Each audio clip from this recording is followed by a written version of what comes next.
Welcome back to The Explainer. I am so pumped to be here with you today. Think of me not just as your host, but as your personal trainer for emotional fitness. If you've ever felt totally derailed because someone said that one thing that just completely ruined your day, well, you're in the exact right place. Today, we're tackling a clear goal, mastering daily emotional regulation, especially for those high-stakes, high-pressure environments. We're going to train your mind to stay calm, centered, and completely in control, no matter what chaos is spinning around you. Let's kick things off with the number 90. This number, it is absolutely crucial for debunking what I like to call the button pusher myth. We always say things like, oh, they really know how to push my buttons, like we're these helpless remote controls.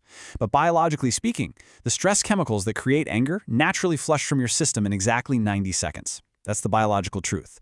Your body floods with stress hormones, and literally 90 seconds later, that chemical wave has totally passed. So what does this all mean? It means if you're mad for 20 minutes or 2 days, you are actively choosing to feed the fire. You're keeping that anger alive by replaying the story and rehearsing your comeback.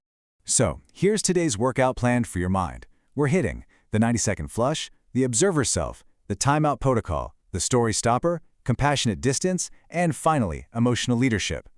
Consider this your roadmap of high-leverage tools to build some serious emotional resilience.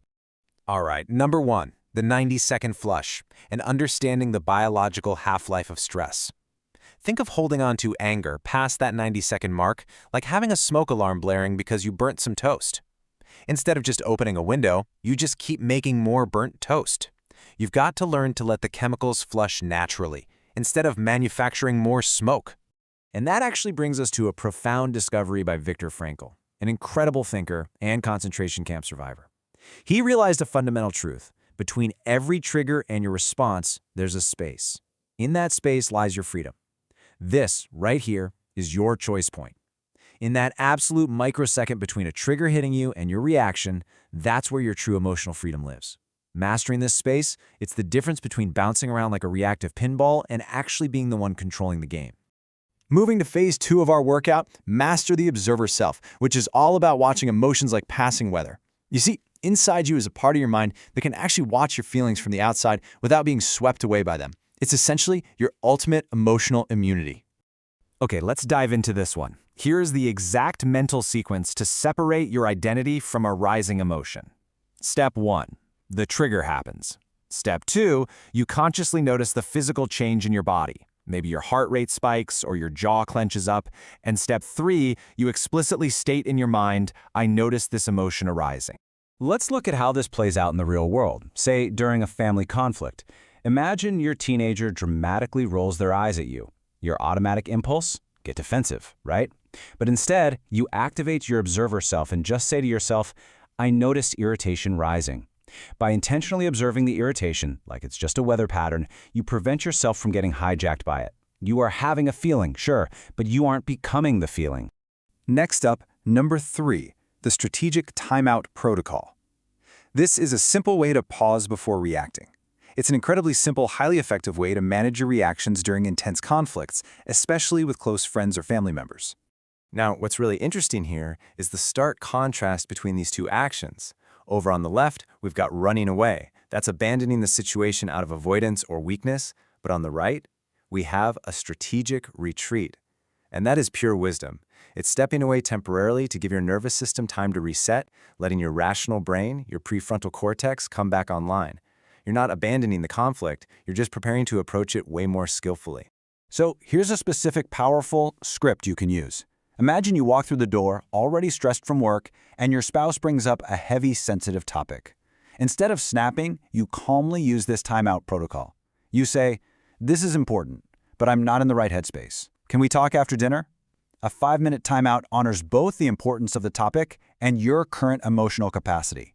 It can literally save you hours of painful cleanup conversations later. But to really master timeouts, you have to know where your emotional landmines are actually buried. We do this using the trigger map method. Notice how the map tracks 3 specific things: who, what they did, and what it reminded me of. For instance, say a coworker uses a sarcastic tone. If you map it out, you might realize it's actually triggering an unhealed wound from a critical parent. The coworker isn't magically pushing your buttons, they're just stepping on an old landmine. Once you see that pattern, you can easily step around it.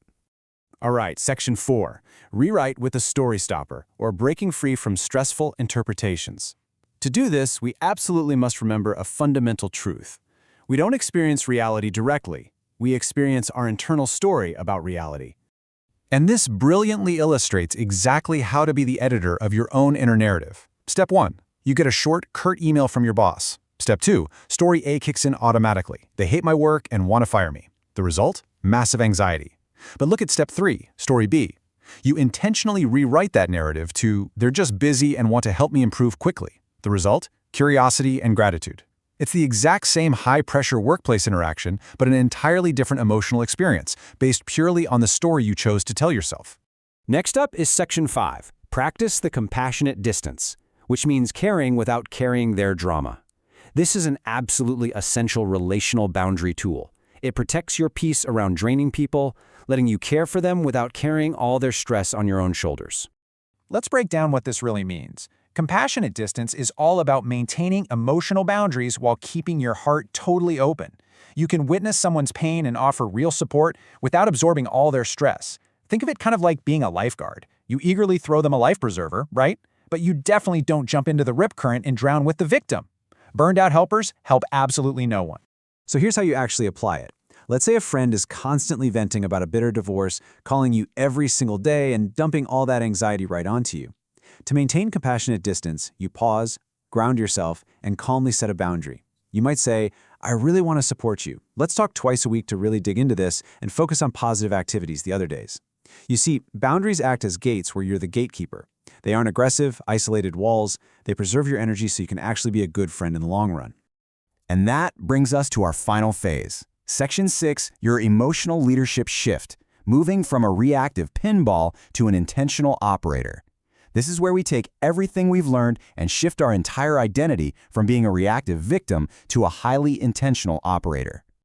We make this shift by completely reframing the difficult people in our lives. They aren't obstacles. They're actually your personal trainers for emotional fitness. Think about it. That micromanaging boss sending their 15th email, they're just training your composure under pressure. That passive-aggressive neighbor, they're helping you practice your boundary setting. That critical coworker, training your resilience.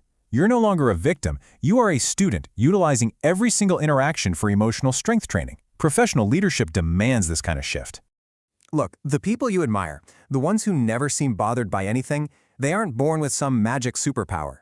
Small, consistent changes create massive transformations over time. Emotional mastery is simply a skill, and it's developed through consistent practice of these high-leverage tools. If you pick just one technique, like the 90-second rule or the observer self, and practice it for just a week, you will literally begin rewiring your brain. I want to wrap up the explainer today with one single powerful question for you. Who will you be when difficult people no longer have power over your peace? Just think about the massive confidence that brings. That person, that intentional, calm, and effective professional leader is waiting for you. Take these tools, step out of the reactive cycle, and go be the author of your own experience. Thanks for hanging out and learning with me today.